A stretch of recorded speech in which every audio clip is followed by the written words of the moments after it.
Hey everyone, this is Sohil with the Social Panda, and today we're doing a comparison between the Samsung Galaxy S4 and the Motorola Moto G. Now, the Motorola just came out last month and it cost £130 for the 8GB model, and it is SIM free here in the UK for that price.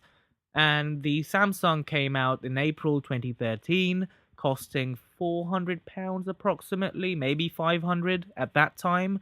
So there's a huge difference in price along with the specs of the two phones.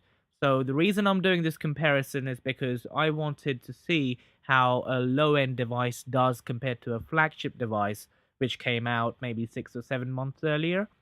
So let's have a look at how each of the phones compare.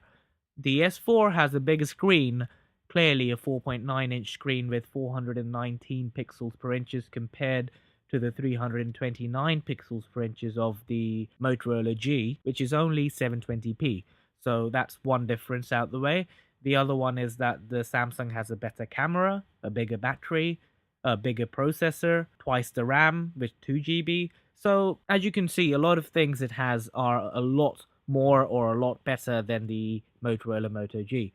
But one thing they're running which is the same is the Android software, and that is 4.3. Currently, my Moto G is running 4.3.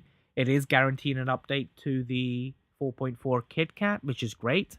And the S4 again is guaranteed an update to the 4.4 KitKat as well. So both the phones are getting the goodies from Android. The screen is a big debate. A lot of people tell me a 720p is not as great as a 1080p display. Now, this is the Motorola G, and this is the Samsung Galaxy S4. One is 1080p compared to the other, which is only 720p. And side by side, I really can't tell the difference, even at an arm's length. Maybe if you put it right next to your eye, you can see the difference. But when it's an arm's length, you will really not be noticing the difference. Another thing to take into account is that the Moto G has buttons which are on screen compared to the S4, which has external buttons. So you get that extra screen real estate. Moving on, we'll do a little test in terms of how each app opens up. The Chrome, pretty much similar times. Let's have a look at how a link opens up. And oh, that's the Moto G there. That one came up first. A few milliseconds, I grant it. It's only a few milliseconds, but it does count.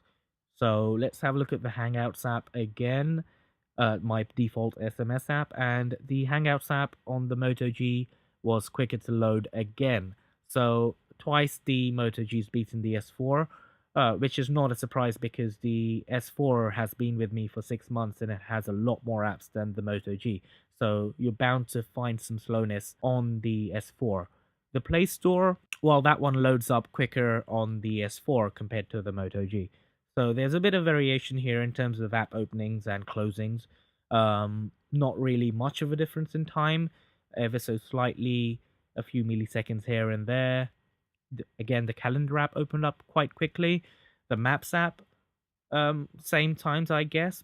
But the GPS on my Samsung S4 was quicker to load up and quicker to find me compared to the Moto G. So maybe that's to do with a few internal things that the S4 has which are better specs than the Moto G.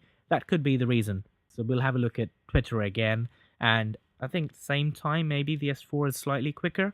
So not much of a difference there. We'll do one more social media app. Let's have a look at the Instagram. And Instagram is... oh, it's the Moto G there. So quite a lot of variation in terms of opening and closing of app, which is great. Moving on to the cameras, one's a 5 megapixel compared to the 12 of the S4, and you can tell the difference yourself. Please comment in the comment section below. The Moto G is on the left and the S4 is on the right. Now, the Moto G is on the right and the S4 is on the left. I think the Moto G does a better job here than the S4, but I want you to tell me which camera is better. That's it from me in terms of the comparison. I just wanted to do a little comparison to show you how a phone that costs £130 stacks up against one that costs nearly 4 times that. Thank you for watching. This is Sohil with the Social Panda, and if you have liked the videos, please do subscribe, and I'll try and do many more of these in the future. See ya!